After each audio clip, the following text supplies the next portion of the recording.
Hello and welcome to another episode of Freshly Pressed. Today we have with us from Sydney, Australia, Enes Kane. Welcome to the show, Thank you. Enes. Thank you for having me. Awesome. I'm so glad to have you.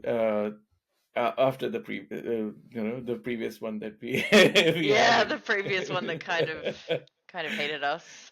I know, but glad we're able to do this today. And Me too. Me too. yeah, amazing. So tell us a bit about yourself and how you got into comics, and how you got interested in the medium, and yeah, started writing and stuff like that. Yeah, no problems. I'll tell the story that I've given about a zillion times now. Some people know this, some people don't. But I started off as a cosplayer. I was a nationally ranked cosplayer for a while, and I loved cosplaying. Mostly it was anime. I didn't really look Mm, at the comic side of it, anime and gaming. But I did that for a very long time, and unfortunately, the community got really, really toxic when I was in it. So I didn't want to stop cosplaying, but I didn't want to do what I had been doing. So we kind of just sort of looked around, and then, what are the key things that we liked? Well, we liked red and black. You Google red and black, and first thing that comes up is Batwoman. And I was like, oh, okay, it's comics, it's not my thing, but and then I read her backstory, and it's yeah, she's a lesbian superhero, and I was like, I'm in, I'm done. How do I get everything that I could possibly get my hands on? And I literally did.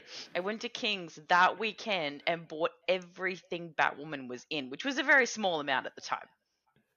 She was mm, just starting out her story, and I grabbed it all and I was reading it, and that led me to other characters, of course, Batman and things like that. Like, as you can mm, see, the DC collection on the shelf is large. Um, but from there, I actually picked up some of the graphic novels, and in the back of the novels there is scripts, or what, like, samples of their scripts look like. mm. And I said to myself, look, I can do that. I can write this. Like, Nice. and I had sort of a arts background, and I had been writing since I was a kid, just weird little short stories, and then I wrote this one horrific novel that shall never see the light of day. It's no, I read it a couple of years ago, and I was just like, oh, that needs to go in a shredder like now.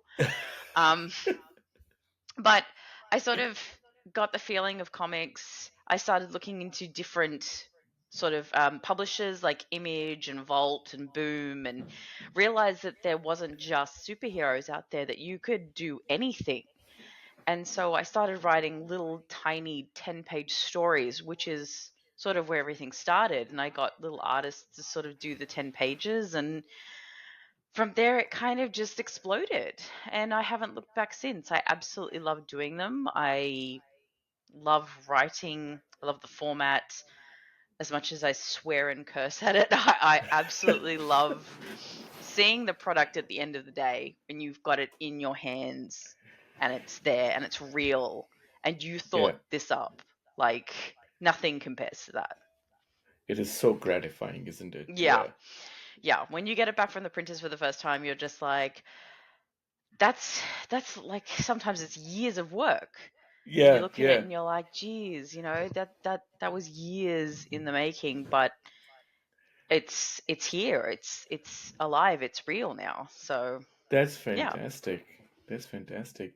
Did you also ever like uh seek support within the comics ecosystem in general, like globally or within Australia? I think I did. Mostly it was from Facebook, really. Um, but I sort of really didn't know what I was doing. It was mostly trial and error. It was a lot of trial and error. um, developing my own stuff, I got a lot of really good advice from people in the comic book community here down in Australia, like Nicholas Scott and Tom Taylor, and um, I just sort of fumbled around until something worked. And Yeah, I think it's kind of like trying to do a recipe. Sometimes you have to do the recipe a couple of different times before it's right, and you yeah, know that you're on a thing, like it tastes okay, but the magic isn't there. So it's the same with the comics. I started yeah, off with something, it was there but it wasn't right, and you sort of just kind of tinker with it and play with it, and the more I've been able to do stuff, the more I've been able to grow with it. Like my lettering from way back when I first started was absolutely atrocious. Now it's a lot better because I've had time to develop and practice and learn and see what other people are doing, and do a bit of research or find different fonts. So I think it is. I think it's all a learning curve, and I think that anything that you do is valid in the comic book world. I think that's the best part about it. It's kind of like being an artist. yeah, It's your art's never really wrong. You can't really yeah. say art is wrong. So Yeah, that's fantastic. That's a very, very good thought. And yeah, like art is never wrong. Art is very subjective. yeah. Yeah, And sometimes your books aren't for everybody, but some people absolutely love them. So yeah, it's just, I think at the end of the day, it's more about you being proud and having your yeah, work out there and the story out there than people screaming and fangirling. And don't get me wrong, I love that, but you know it's not what keeps me locked at that desk day in day out. So yep, yeah. No, no, no. Fair enough, fair enough. And when you find your people, you find your people. yeah, They're there for you. And doesn't have to be everybody. We don't need everybody, to be that's right, honest. that's right. Yeah, yeah. That's fantastic. And eventually, I think that's also the beauty of indie comics, right? Like you said, in that medium, you can pretty much do anything, Yeah, and um, and you the beauty of that is that when you are yourself, when you tell the stories that you like, you find the people, you know uh, that's why I said your people. Those are the people who are like you, who have the same kind of inclinations as you, and you're like, yes, this is my crowd. yeah, this works. These people like what I do. Exactly. Exactly. Awesome. And like your journey is definitely an inspiration for many, because I think like a lot of writers and artists don't actually know where to start, and that's probably Yeah, the hardest part. I get that question a lot when people come and approach me at the table. They're like, "How did you start? Where do I start? Where do I go from?" And I always say, like, just hit up Facebook first, because it's a wealth of knowledge in those groups. All the people come together in this like huge melting pot, and everybody has something to offer. And I basically also say is do your homework. Like, do the research, put in the time. If you think your scripts are not in the right format, if they're not good enough, go back, do it again. Like, don't sit down and write an absolute marathon in one shot. It's not going to work. I Yeah. I did it. It failed. I put it to the side. It was an absolute nightmare. So, I went back to the drawing board with little. Start little. you know. mm, mm, yeah. That's great advice, to be honest. And you're Yeah. right, absolutely right. Like when I first started writing, I'm not on Facebook anymore, but I joined a lot of Facebook groups. They were like, as much as comics community gets bad rep for being like toxic in places, I got the most supportive and the Yeah. best people. Like it was like a no judgment zone. People were not actually critiquing you as a person, but actually critiquing your work, which Actually is great. critiquing the work. Yeah, yeah. And I Yeah, think that that's the difference. If you can look at it like that and go, okay, they're just critiquing the work and they're not actually critiquing me, they're going to have something to offer you. But if you're one of those people who thinks it's all personal, well, you can go over there. you can then go and then be over there by yourself. And probably no one will be able to have help you. You know, Yeah. not even like not even Jack Kirby themselves Yeah, that's can right. come and That's help you. right. Yeah, that's amazing. Awesome. Tell us a bit about your latest projects. You know, like I know there's many of them. There's a There's whole so whole many of them. smorgasbord of There's so projects many of here. them. Yeah, Well, it was funny because everything was going okay up until COVID, and then when COVID hit, because it was so choppy and people didn't know when they were doing work, if they were doing work, what was going on, everything kind of halted. And then every time I tried to start something, it would get again put on the back burner because something was happening. There was an emergency. People were moving, people were, having to get out and all this sort of stuff. So it was a bit of a struggle to get to where we are now. But I think we're back on track. And I think that having things out in a more timely manner is going to happen now, which is great. But we've got Your Highness, which is the one up on the screen at the moment. That's sort of the big new one that we've got. This is going to be three massive graphic novels. Um, it's based on a really old story that I heard as a kid. Now, because we were at Supernova last weekend, I have been yeah, repeating this over and over and over again, which is great. yeah. Um, so I heard this story as a child. Now, my background is European. So I've got Russian, I've got Polish, I've got German, I've got all these sort of dialects behind my head.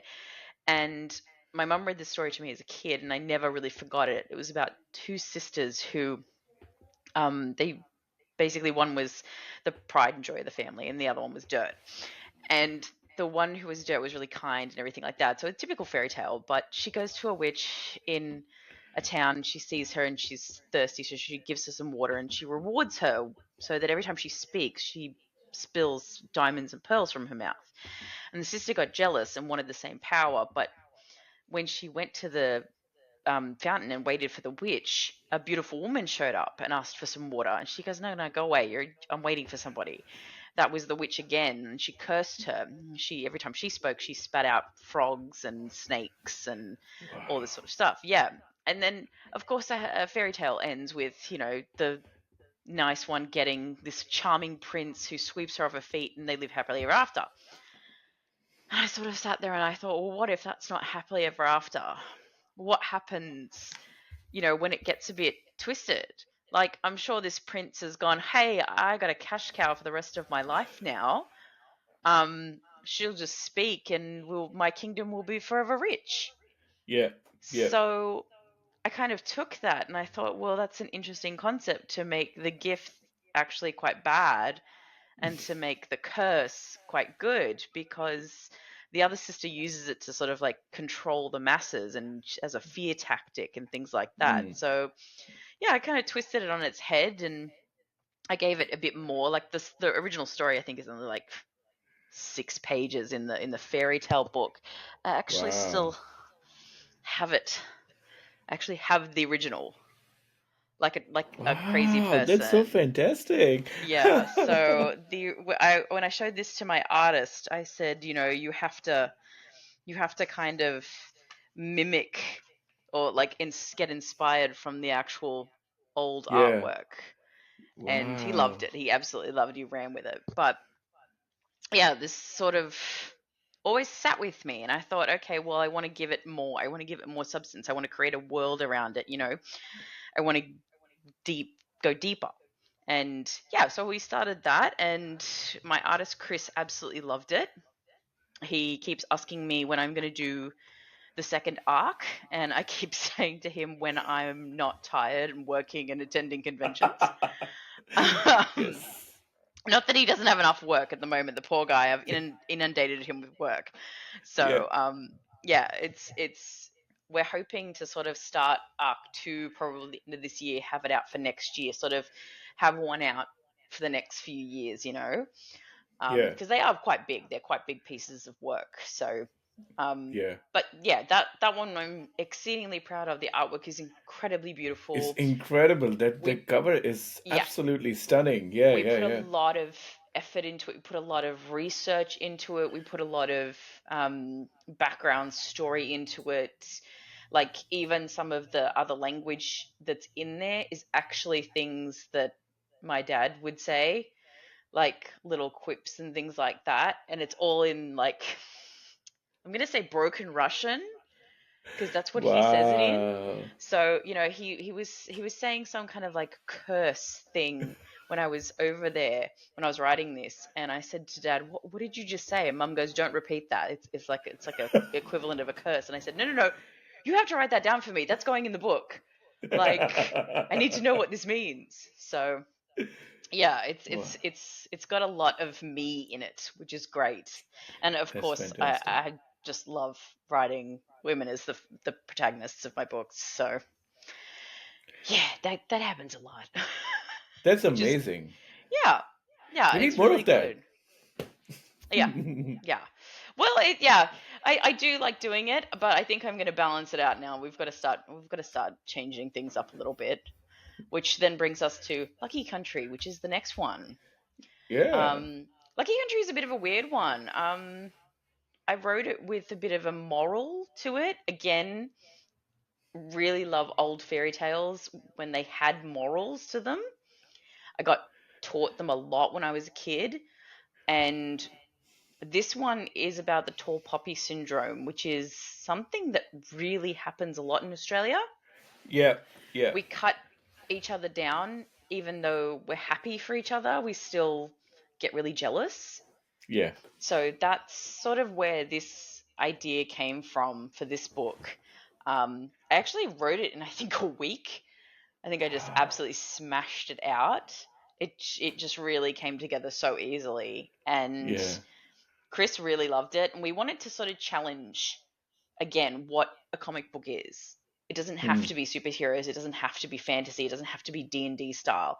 It can be something a bit more serious like this, but Hmm. again, for the right audience. Yeah. Yeah. Yeah. So Absolutely. yeah, we had a lot of fun doing this one as well. Very Aussie. I sent digital copies to my friends in America, and they just came back and went, "What are they saying on this page? I don't understand." I have to read this now. Yeah, cactus. When we say they're cactus, the Yeah. Americans get really confused. They think it means like we're prickly or something, and I'm like, no, he's drunk, like he's off Yeah. his face. Yeah. Yeah. And they Yeah. just they just look at me like, "What? What cactus?" And I'm like, "Okay, okay." So I felt like I really should have actually put like a translator in the back of it with all the Australian terms, um, just because it is very Aussie. It's very Aussie, and That's I had a actually lot a of fun fun doing thing that. to do. Yeah, it Yeah. was a lot Yeah. of fun. I actually asked a few friends of mine, um, who are very Aussie, for those slang terms and quips and things like that, and I really sort of started to talk like a real bogan Aussie by the end of it, and I was like, "Oh, this is bad. I gotta stop. I gotta stop reading this."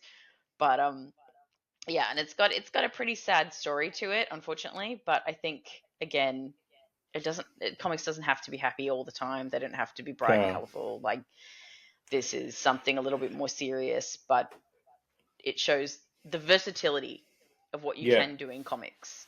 I think that's the Yeah. coolest part about it is that you don't have to stick to superheroes. You can write anything. Exactly. Exactly. So This one, like I think I've read some of these recently. So there's this one, there's a book I absolutely love and adore, the series called Stray Bullets. I've mentioned it a few times in previous shows, but I don't know if you have read it or not. I haven't read it. Uh, It's on my list of things to read, but I do know of it. yeah, Yeah. it's a crime drama, Yeah. and the places that book goes to, like it's just unfathomable for someone like a very light comic reader, like if you're really into, like, say you like superheroes and you like Spider-Man, and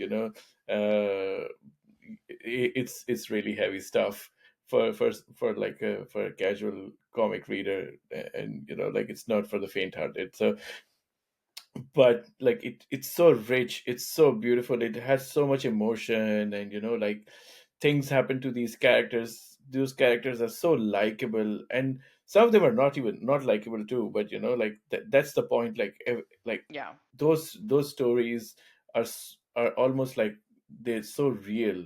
They happen in the real world. They're so real Yeah. that you actually feel for those characters. So yeah, they're so nicely grounded. And that's what makes a good comic, is that if you can make the audience feel for the character, you've done your job. Whether they like them or Exactly. hate them, they will keep reading because they want to know what's happening. If the character just flops and you don't make them relatable, people are going to go, I don't want to read any more of that. So, Yeah, yeah, but I yeah. get what you mean. Like, I've got some books like that are a little bit more serious, but, and they're a heavier read, but Yeah, God, is that when you get started, you just can't stop. You can't put that book down. And you're like, I yeah, need more. Like, I need more. Where is it? yeah. Yeah, exactly. There's this series in like it's an ongoing series. I think they did a Kickstarter campaign a few months ago, and they're doing the final issue now. It's called Home Free. I Hmm. think you must read it. If it's really good, it's so well done. It's about two women again. Like the lead protagonists are two women, and they're on the run due to some events that happen on in the past, and somehow fate brings them together. But it's their journey across the whole United States and how the landscape changes, and Oh my God, there's it sounds like also Thelma and Louise. it is kind of Thelma and Louise, Yeah, but yeah. I get yeah, those vibes from it.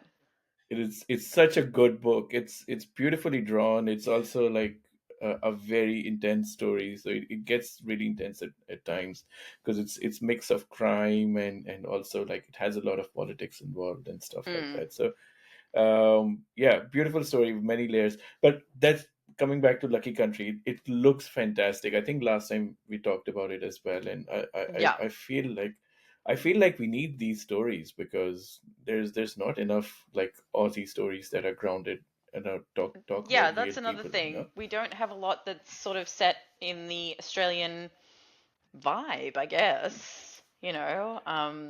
So I really, really went to town with this one. It's very Aussie. Like, as you can see, the harbour bridge is in the background. Like, it Yes. screams Australia. So Yeah.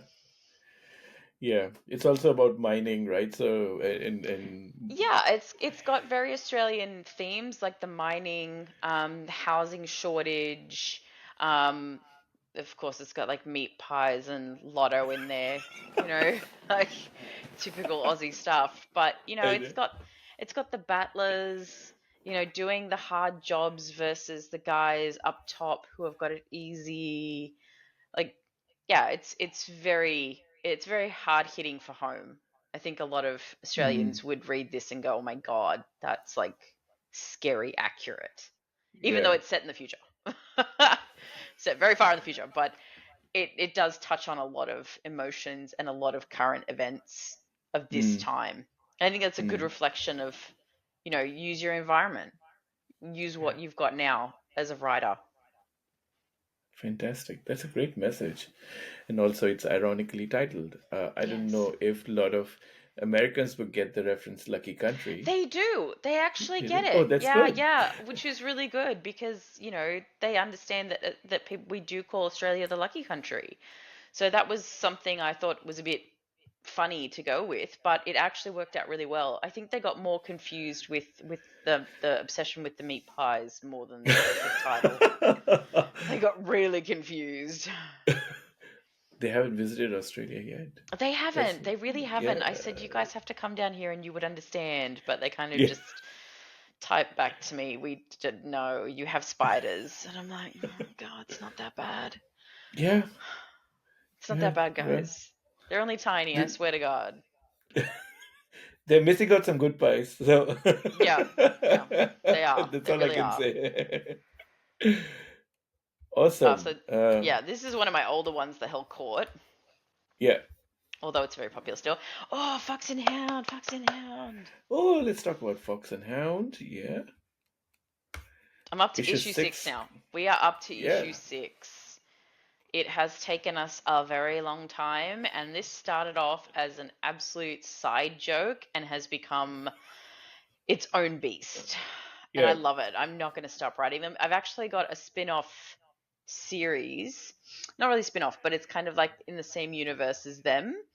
Um, where that we'll have a crossover at some point.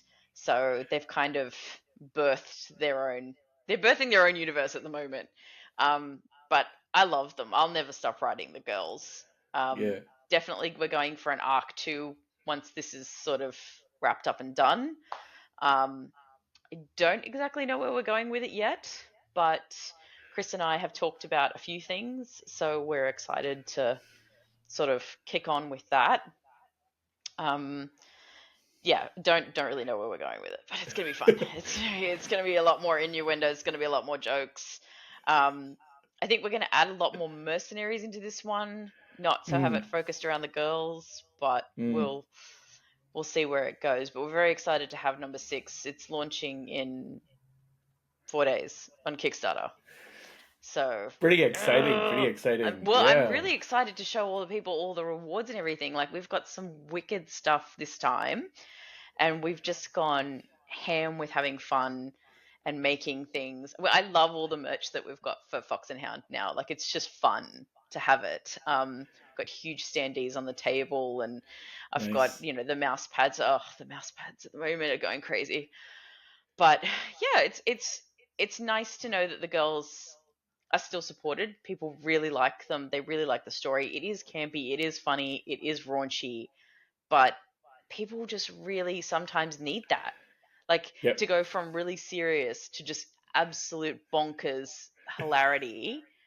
It's really changing gears. Like, I have to Yeah. Yeah. be in the right mindset to write it, but you know, it's nice because you get the people who are serious on one end, and then the people who just want the funny laugh Mm. but cleverly done at the end of the day. Yeah. So, Yeah. Yeah. and It's still, like I said, the story still has, I think the characters are still not one dimensional. They yep. have a real arc to them, and the story still has heart. So I think that's the best part about these books, And like. it's only going to get, well, weirder but more lovable as it goes along. And I think that's the best part about Fox and Hound. Like, it is a bit of stupidity, but at the end of the day, you're like, you know what? I absolutely love them, and I want to keep reading this. Yeah, exactly.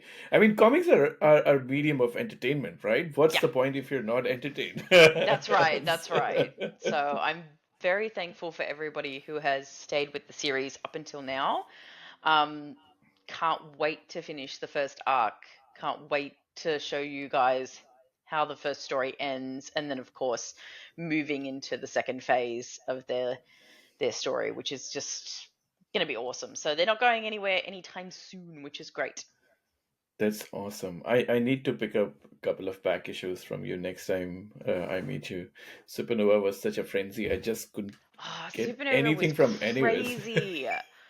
I was saying to everyone that it was double the size, double the people, and it was just insane. Like, Yeah, absolutely insane. But it was it so much was. fun. It was It so much was fun. so much fun. I was Everybody had a like great time, and I think they did very well. And I really liked the fact that they filtered people through Artist Alley first. That was great. that That was was epic. fantastic.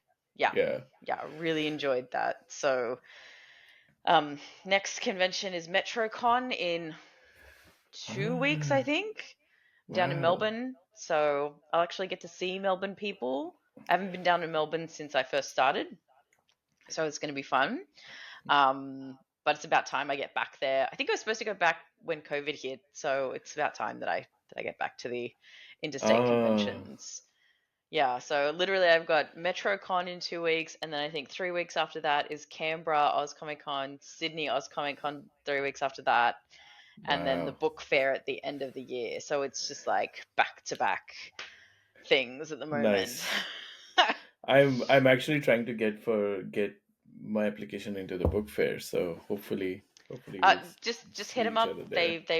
They are looking for people. So, and they're very nice. I really like them. Had a chat with the Nice. lady at Supernova. She's lovely. Oh yeah, But she's great. Yeah, yeah, absolutely. yeah, so we're around doing a lot of stuff. I'm hoping to get to Brisbane next year, maybe, or the Gold Coast, um, Nice. and then we'll see where we go from there. see which conventions are probably the best to hit up, and yeah, we'll probably next step after that is probably getting more stock in stores. That would be Yeah, awesome. yeah. So No, absolutely. I was actually so pleasantly surprised by the smaller conventions this time. Like I did the Wollongong one. It's called Comic Gong. Comic Uh, Gong, yeah, I've done that for a couple of years. I think I did it when I first started.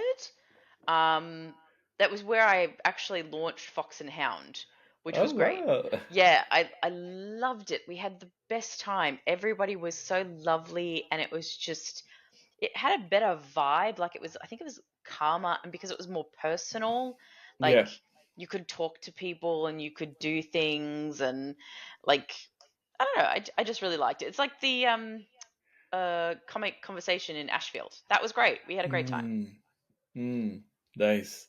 So I had a similar good time at Gosford this time at Central Coast Comic Con, though it was not super focused on comics. It was more gaming focused, I think. They had a lot of indie gaming. games. It was so focused on indie gamers. Yeah, Um, a lot of conventions are popping up with the gamers, and there's some more conventions popping up now with collectibles. I think they're calling them collectibles, yeah, where they're like mostly keychains or like the the plastic perspexy thingies. I'm really bad at all this.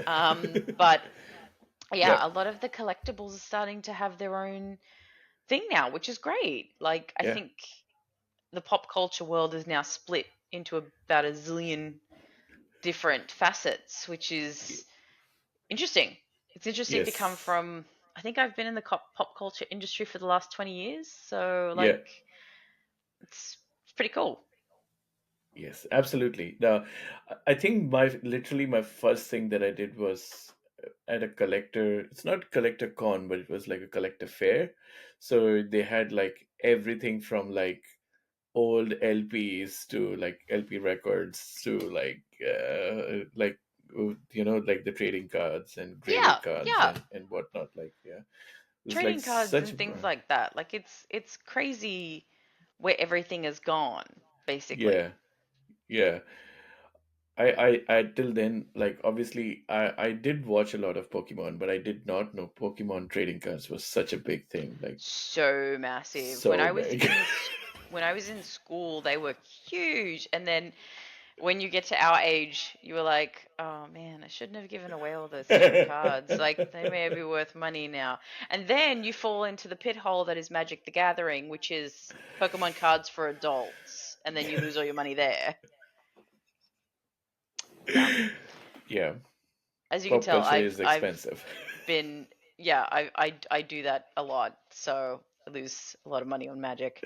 Um, but it doesn't, I swear to God, comics comes first. Comics comes first. So.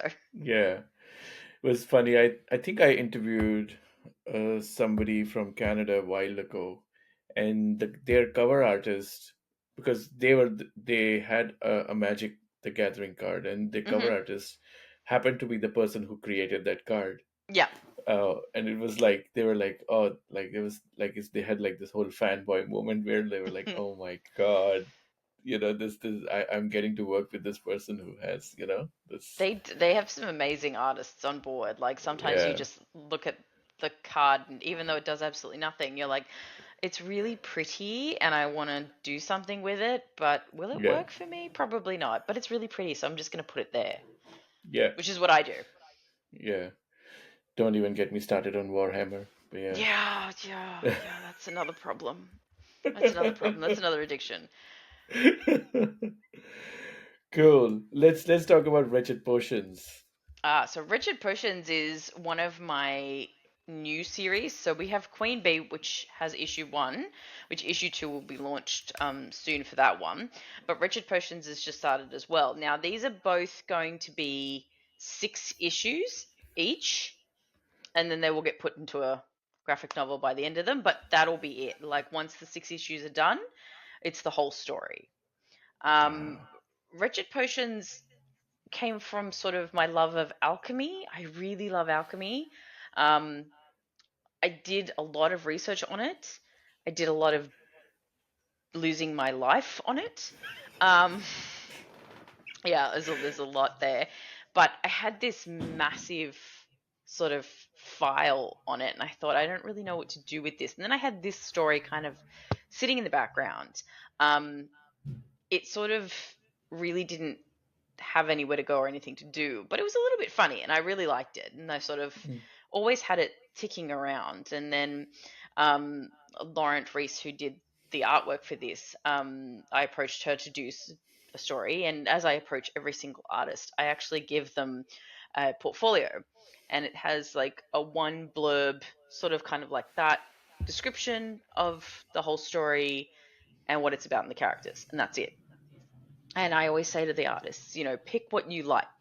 Pick what you like drawing, pick what you like working on, or what you think you're going to enjoy working on. And Yeah. I think we narrowed it down to this one and something else. And I thought, oh, you know what? She's really good at that sort of ghost look about things, like that spiritual, supernatural kind of look. So I was like, you know what? This is it. This is what we're going with. Um, Fleshed it out a little bit more, made it a little bit more cohesive because it was massive.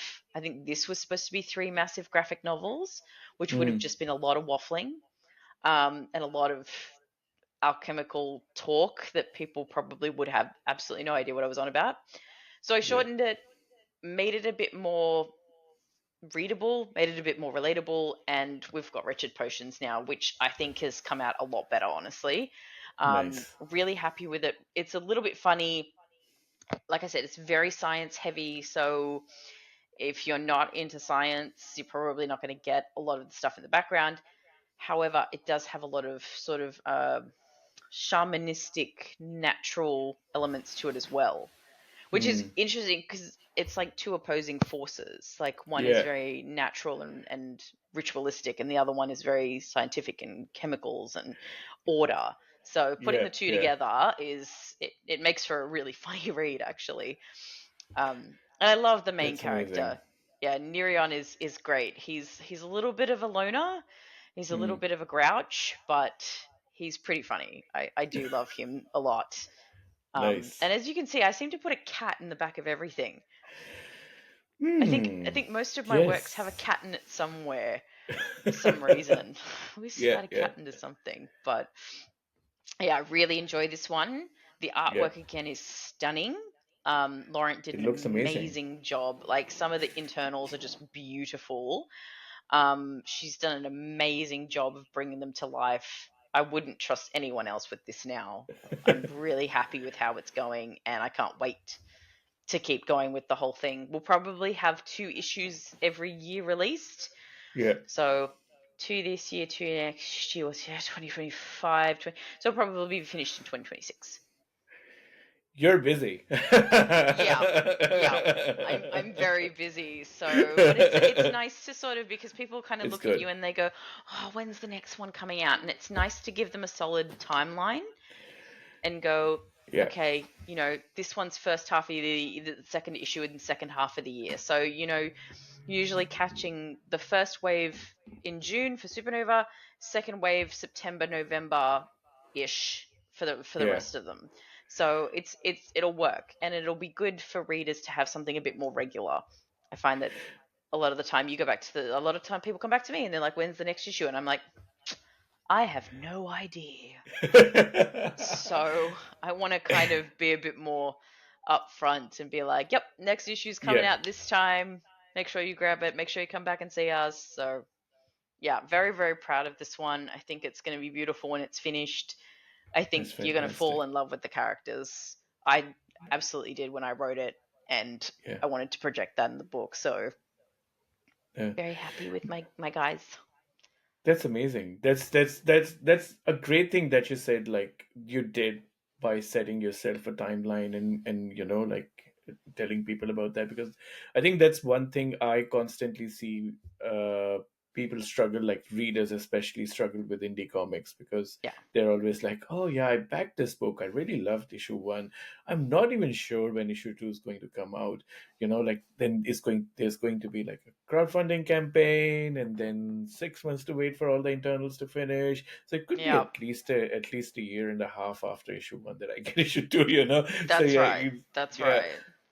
it's always good So to get a date. Yeah. yeah, it's nice. It's nice, and I think that it'll make the readers feel a little bit more happier, and keep things rolling. I don't want to stop anytime soon, so the more work I have, the better it'll be.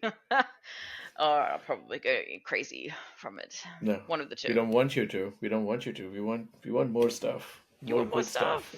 I got a timeline. I got a Yeah. timeline of writing to do. So as soon as I pass Metro, it's back to being locked at the desk. So I'm like, you Yeah, get a little bit of time off before Metro, and then it's like back to it.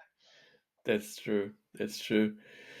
By the way, I do have Full Metal Alchemist poster at my back. One of my all-time favorite animes and Animes, yep, manga. yep. Yeah. That shows you got taste there. If you had said it was like, I don't know, Tsubasa or something like that, I would have been like, oh god, how do I say something to you? But no, Full Metal, you have taste, so you're fine. You're fine. I actually just finished watching the newest episode of Kaiju number 8, so we're really enjoying that one. That's Ah, a good anime at the nice. moment. We've just bought Crunchyroll, so I think we've been abusing it a little. Um, poor Crunchyroll, but yeah, I it was nice. I took a break from anime for a while, but now I'm back into it. I think I've missed a lot to catch up on, which is great. And I saw that at the convention actually. A Yeah. lot of people were still heavily into the anime, and I was like, oh, I've missed so much going into my hole. Yeah, yeah. So I'm doing this, like, I don't know. I don't know why I did it. I don't know why I want to put myself through that. But I did this strange experiment. I'm doing this right now. I'm picking up a manga and I'm watching the anime like side by side. So I mhm, want to mhm, like follow the arc on the manga and the anime together. yep. So it's a little punishing, but it's good. I uh, recommend that you do not do that with Tokyo Ghoul. You will be no. sorely disappointed. It oh that was hard. Mm, was Not not not doing great. that with any of the long running ones. Not with No, like, no. you Well, they can't. like the first season of Tokyo Ghoul. It's like book, TV show, completely perfect. Yeah. Second season, this is the book. The TV show is like 50 k's down the road. Like they're not even in the same universe at this point. No. So It's the same with One Punch Man. Like they're yeah, like, season two of One Punch Man is so underwhelming and so different yeah. from the manga. But yeah, like this one is called Pluto. I don't know if you've watched it. Pluto is Haven't watched that is one yet. stunning. It's on Okay. Netflix. Oh god, the ones on Netflix at the moment are getting real good. They're getting Yeah, good. Yeah, I yeah, really want to watch the dungeon food one. I'm dying to watch it. Just yeah. absolutely delicious in dungeons. That's what it is. Delicious in Delicious in dungeons. Dungeons. Yeah, Okay. it looks so good. Like dying to watch that, but I have a backlog of things to watch beforehand, and then I'll eventually get to that. Yeah. Nice. That's amazing. I need to check that out. That's good. Well, One Netflix of is possibly looking at doing their own sort of Crunchyroll for anime. So ah, yeah, it's been sort of in the talks for a while. They want to do their own anime because they realize that it's popular and people still like it. So, you know, yeah. I just wish they stopped doing their anime to live action things. I don't want more of that. That's one no, thing I don't. no, no more of that. We don't need any more of that. We're fine. It's like Disney. Disney just keeps doing live actions and we don't want it. No, But yeah, no, yeah.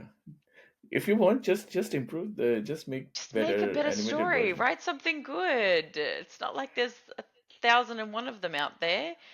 For Yeah, God's sake, just pick up the Grimm fairy tales and just close your eyes and point to a page. You got your next yeah, movie. yeah, Like, Yeah, exactly. I mean, they technically, like, when Disney do like new original work, it comes out really well. Like, Moana, when it came out, it Yeah, was such a big revelation, right? Like, it was just something absolutely fresh from them, and it sticks. It's still one of the most popular like yeah, kids thing to watch. Like, yeah. my You look at daughters Frozen, for absolutely God's love sake. it. Frozen was Yeah. massive when that broke. Oh, You know, exactly. like when they do something original, when they do something that works, it works. Yeah. And, you know, Yeah, then they start exactly. making sequels. Yeah, you don't need to make like And then 500 you just versions want to of Beauty cry. and the Beast. Yeah, yeah, that's right. I don't want to watch that anymore. I'm done. No, totally.